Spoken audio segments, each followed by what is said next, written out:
There was one major component that was missing from our Intel Arc GPU review, and it was a look at the absolute, I shouldn't hold it this way, we'll get demonetized again. It was a look at the absolute hell and torture that it was to work with Intel's drivers. But that hell wasn't set upon us until after the review, when we started trying to use the features of the drivers. Not just play games and benchmark it, but actually use smooth sync, speed sync, arc control, even the support assistant, everything that Intel makes a big deal about.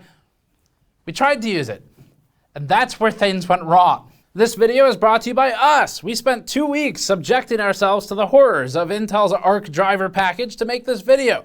To support this type of independent research and in-depth reporting, head over to store.gamersnexus.net and grab one of our limited edition Cyber Skeleton shirts. You can even pretend the skeleton is made out of the remains of Intel's driver that we're reviewing today.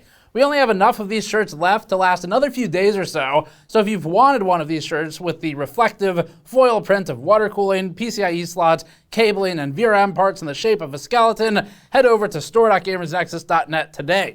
These won't last much longer. By the way, the reception of these shirts has been phenomenal. Thank you so much for the enthusiasm about it and the support of the design. This is the best-selling launch of a shirt we've ever had, and it's really helping right now work on content like this that we're doing today, so thank you. All right, so Intel knows that its weak point is drivers. We talked with Intel's Tom Peterson during their visit here in interviews about the state of the drivers and what Intel's challenges are. So they're aware of it. It's not like this is news to them. But as we worked more and more with the Arc GPUs, we became increasingly frustrated to where we went from only looking at the performance originally, where we're just looking at the game benchmarks, FPS results, how it performs in gaming without touching anything in the software. We went from thinking, all right, it's not a bad start. It's not really that competitive, but it's borderline, and that's okay for a company that's new to this. Went from that status to, what the hell is Intel doing? This is embarrassing. The stuff that they launched in the Arc driver package is bad. It does not work. And it's just sad because it didn't have to be that way. Intel had to ship something eventually, yes, and they did. And they also had to ship drivers with it. They did that too. Both the hardware and just the pure core of the drivers, as in like running games and stuff, driving the hardware, it works well enough where they can get some of that hand wavy, like, oh, well, they're new to this, so we'll give them a little bit of time to learn. They get some of that. But the problem is they tried to stuff all of these features into it that just don't work. They're busted. And that's where it starts to go from getting the benefit of the doubt to getting absolutely embarrassed by launching features it did not have to launch yet, to try and stuff the drivers full of everything and anything Intel could possibly stuff in there to say, look, we're providing value, and look, we're doing what AMD and NVIDIA are doing. We have the same features like for like that they do with Intel branding on it. That's competitive. We're getting you the same experience. They should have stopped at, we're doing our best to get as close as we can with the base experience, and not then created a buggy mess that we're going to walk through today. So what Intel has done in short that we're going to talk about is just unacceptable for a launch of a product. We've covered this, but it's been for AMD in the past, mostly for driver level issues. NVIDIA's had a little bit in there, but AMD has historically been the company that's gotten a lot of the beat down over drivers over the years that we've been active as GPU reviewers. Now it's Intel's turn. Just to recap it for you, we had issues where the Arc GPU wouldn't even output display on some of our monitors, requiring us to shuffle monitors around the office until it worked. It was like musical monitors. Most users don't have this luxury. You probably don't have a lab full of all kinds of different monitors, so you'd be left wondering what's wrong. It's possible that a firmware flash fixes this, since the monitor can work during post sometimes, but you'd still need to be able to see the display to flash the firmware. We also saw extreme visual artifacting when attempting to use Intel's Smooth Sync feature, one of its selling points in some of the games that we tested, and you can see that here. Arc Control, meanwhile, the software suite, is one of the absolute worst pieces of software we've ever had the misfortune of working with, in that it's nearly impossible to get it to install properly and not break so fundamentally at its core that at some point it can never be opened again and you can't even install it again. In the wake, for example, of removal of Intel's drivers, even with a factory or clean install, it leaves a trail of evidence behind it. It's like breadcrumbs, except in this case, the breadcrumbs render you incapable of ever eating again. We tried everything from just as simple as working with Intel's included factory install button to going to DDU, which has had recent updates to support Intel Arc, to try and clean it out. But a bunch of crap in the software gets left behind in the OS, and that plagues the system. We went as far as building an entire new operating system on an SSD just to try and get the fucking GPU to work. So genuinely, this isn't like playing it up for camera. The way I'm talking now about this is how Patrick and I have talked for the last 2 weeks while we've been testing Intel's Arc software and drivers. It has been very difficult to work with this stuff, really frustrating. Now, we have the upside of when it's frustrating to work with something for us, it's part of the job. We get paid to do that. We get paid to deal with it and then talk about it and hope that the company fixes it. As a user, it's unacceptable. You would have probably stopped about halfway through and returned the thing and just bought one from any of the companies that's been in the market longer. But there's more. We've now broken Arc GPUs on 3 different operating systems just by plaguing them with Arc control, which at some point, we can't quite nail down when, it stops working and we can't seem to reliably revive it. Now, the GPUs do still work, it's just we had to transplant them into different operating systems, or there's one instance where I started just manually pruning the registry and the OS and digging through folders. So when you use the uninstaller to get rid of the GPU drivers and Arc control and everything else, it leaves folders behind for Intel's Arc drivers. So you go through, you manually rip all those out of the OS, you go through registry editor and find anything that's left behind there, you run driver cleaners, maybe it gets you to a point where it's normal again, but it's not an easy process. And by the way, this is not just with one driver version. This is with multiple driver versions, including a beta version, which became a public release version while we were working on the piece. There weren't that many updates while we were working on it, basically one where they shoved it from beta to public, but it was like the same thing. And testing with those different versions and different Windows 10, Windows 11, at least 3 to 5 test benches, the problems persisted. So it wasn't just like a one-off. When Arc control did work, it had all kinds of its own issues. So first of all, overclocking was largely broken, especially on the earlier public versions of the software. The voltage control was in decimal millivolts, so it did nothing. Something we noticed in testing and Intel confirmed in emails to us. It was supposed to just be millivolts, not microvolts or whatever it ended up being after you moved the decimal point around. The performance slider would also throw these red errors if dragged too far on the wrong integer. So for example, if you pull it to 100%, which shouldn't really work anyway, but they should still not error out when you do it, it just says could not set new value for setting. Very helpful. Thanks, Intel. Thanks, Steve. The Arc overlay is not a freestanding window either, meaning that even though it's just one window on the screen, it overlays across the entire screen, and you can't click anything. So here, when we're working on overclocking something, we have the software for overclocking. We normally run something in the background to burn it in, and then we have Notepad over on the side where we're taking notes of the increments we did in software versus the score, the result, to see if it's improving and if it's working. If you want to do that here, you have to tab out, even though the Arc window does not take the entire screen, because it's acting as an overlay. Imagine if you accidentally shift tab in Steam and open up the Steam Friends overlay. It's like that, except on the entire operating system. No idea why they would do it that way. So you have to now tab out of a window to click on anything else, even if it's on a different side of the screen. Really frustrating. To be fair to Intel, they did eventually fix the decimal millivolts issue, so there's that, but it shows how much of a moving target the drivers are right now. And by the way, overclocking, we didn't see much more than about a 2% uplift. So, pointless. But that's something we'll talk about more later. We're gonna try it with some of the newest drivers in a couple weeks, hopefully on a live stream, see how it goes.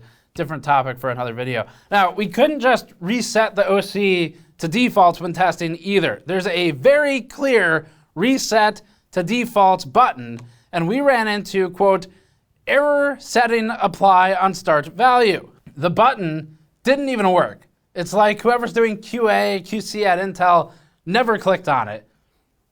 When I did QA, the team would, normally the test engineers, would build a test case that detailed everything as simple as click on minimize, click on maximize, click on X, click on reset, click on set. You clicked every button and often did it with multiple variations of different orders of buttons to click on to see if it breaks. So this should be, Intel is a massive company. This should be happening somewhere. It's at a point though where this is such a colossal fuck up that it's not any one team's fault. This is clearly a mix of QA, QC, and test engineering, and management, and everyone in the chain is at fault somewhere here, because this shouldn't ship like this. Now, not every issue was catastrophic, so that's good. For example, we noticed that the Intel Arc Control Assist software was so eager to assist us that it spawned 5 instances on its own of Arc Control Assist in the background when you just open up Task Manager. So it's just random executable clutter for no reason.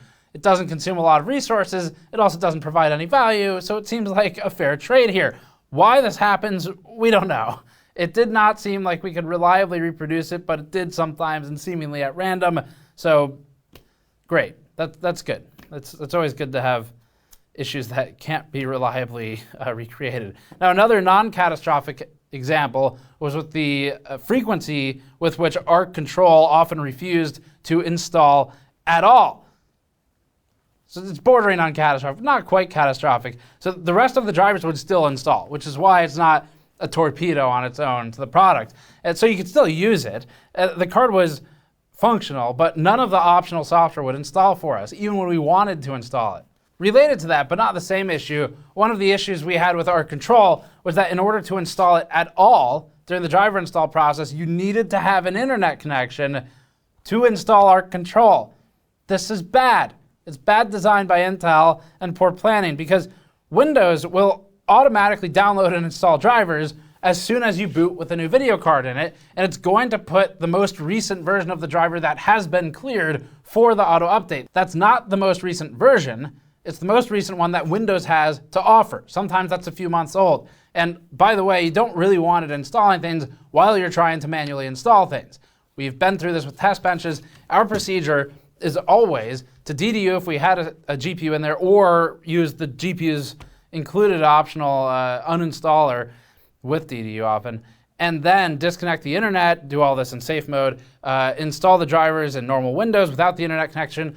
What this does, it eliminates all of the random BS that Microsoft puts you through when you're installing a video card. It minimizes how many issues occur. And for Intel to require the internet to install part of the driver package is unbelievably short-sighted. It's like they haven't even used Windows. No idea what's going on. It's as if no one there has ever tested GPUs on a test bench. This is insane. That's not good practice. And it's like they're trying to slim down the driver package by downloading it during the driver install, but you really don't want to be transacting things during the driver install, except for the driver installing. There's clearly enough going on here. We also noticed that rerunning the same driver package installer after the bare driver is installed only offers repair or uninstall options. So you can't go back and choose to install Arc Control or the driver support assist standalone through the driver package after the fact. And when you do connect the internet, we notice that the Arc Control install option cannot be checked without checking the Intel driver support assistant option, which makes no sense whatsoever, especially after how it spam opens instances. There's also no discrete download option available for Arc Control, even though if you dig through the resource packs in the driver package, you can discretely install Arc Control with the exe that's included. You just can't download it, or the MSI file that's included, you just can't download it separately. Same goes for DSA here. So Arc Control, there's so many problems with this software. It frequently fails after installation as well. So it'll show a splash screen and then it'll disappear. And this problem manifested across 2 Intel A380 GPUs, the preview driver, the beta driver, the release driver, and uncountable reinstalls, including DDU, individual reinstalls, manual reinstalls, upgrading over existing installs, etc. We tried everything. As for the Intel Support Assist, that bugged out again here, so it reports an upgrade to Arc Control is available immediately after the install, but then it fails to download it, And then after rebooting, DSA doesn't work at all and can no longer even scan for updates. If DSA is already installed and you go to the DSA download page, it redirects you to the driver support assist upgrade scan like some sort of vicious Groundhog Day prank cycle of broken software. And during this whole process, the driver itself, as in the thing that actually makes the GPU go, is still functioning just fine. So we can still play games. The benchmark results were the same. They were consistent throughout all of this random BS that we were put through, which is just weird. It's as if Intel tested none of its optional add-ons and features and marketing, all this stuff. And like I said, Patrick and I discussing this, we can understand and get behind this mentality of they're new to this and they can't be expected to just immediately beat NVIDIA or AMD, especially when it comes to drivers. Fine, we've given them that and we'll continue to give them that kind of leeway for now. But what we can't understand is why the optional features are crammed into something in such a fundamentally broken way that it just makes the entire product look bad. Intel should go back and issue basically a retraction of all the stuff we're talking about and say, sorry, we just have a driver package for games right now and a GPU. We'll get to the rest later once we get this off the ground. Time to take a break from those issues and talk about some more serious ones, like visual artifacting. First of all, we noticed that CSGO reliably crashes after a few seconds on one of our test platforms, but only when using an Intel Arc GPU. We don't really have anything more to add there. It's just kind of a fun aside. Back to the artifacting thing. With smooth sync enabled, we observed horrible flickering artifacts in all of the DX11 and the DX9 games that we have installed on the bench. This was duplicated across 2 test benches and with 2 A380s with multiple driver versions, so it's consistent. The flickering makes smooth sync unusable outside of specific games, sadly, so you'll be toggling it based on game.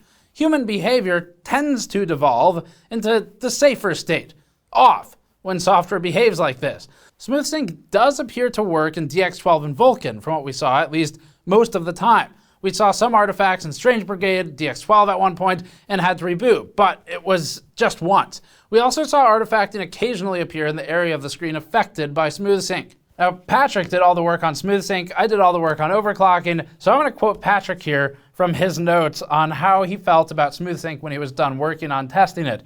Quote, "This is just completely and unambiguously broken." Can't say it much better than that. So it's so unacceptably broken that it's just like the other stuff we were talking about, where it is beyond being new to this, and it is in territory of being absolutely embarrassing for a company that has a market cap of whatever 140 something billion dollars that it is, although it's quite far below what it used to be. So this is far beyond the scope of being new to it, and we can't just let Intel get a pass for this type of behavior or lack of functionality. You know, if you think about it, Intel's been shipping Arc products and DGPUs like XE for a couple of years now, like the DG1, for example, and laptop GPUs before that. So these drivers aren't so completely new that this type of issue should still be happening.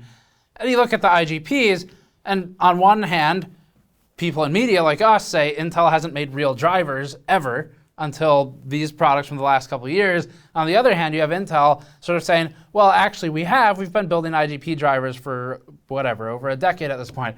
And to that we say, well, okay, did no one click anything in the drivers when they were trying to use them? It's so unbelievable. Anyway, it keeps going. So come back to the commentary in a second, and let's talk more about driver issues. Intel Arc Control broke on multiple occasions when we were working with it doing testing. It actually kept breaking itself every time we tried to get the drivers installed or working. And updating the drivers to a new version often breaks things as well, which is especially alarming because you are going to be updating driver versions frequently when you buy an Intel Arc card, because they should be launching frequent updates because they're new to the drivers. So if bugs, if bugs happen, or if the drivers break, or if the functionality breaks, if Arc Control breaks and bugs up the whole system when you upgrade the drivers, that's a big problem. Couple other small things. We noticed that resizable bar is incorrectly reported as not supported when it actually is enabled and working. Further, we spotted that adaptive sync is in the graphics command center, which is actually a separate application from Intel Arc Control. This causes configuration conflicts because Smart VSync shows up in both apps, and if enabled in Command Center, it does not show up anymore in Arc Control. Further, the overlay scaling is screwy. Opening the overlay in 1080p games on a 4K screen takes a second to scale. But then if the overlay is opened on desktop, it's stuck at 1080p scaling and not interactable. You can't do things with it. You can literally see it. So at this point, we're really not sure what Intel is doing. We showed in the review that purely in terms of performance, competing with NVIDIA and AMD, they're close enough that maybe you don't buy it today. It doesn't make a lot of financial sense depending on what type of user, well, basically for any user.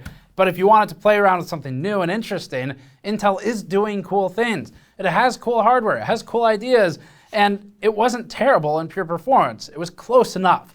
But they take all of that away and squander it and tarnish the reputation of the product as a whole, in its entirety, with the effort of shoving all of this broken shit into a driver package that could have just been the drivers and the hardware, and let it go and just tell everyone you'll do the rest later when it works properly. So again, we're not sure what Intel's been working on for the drivers.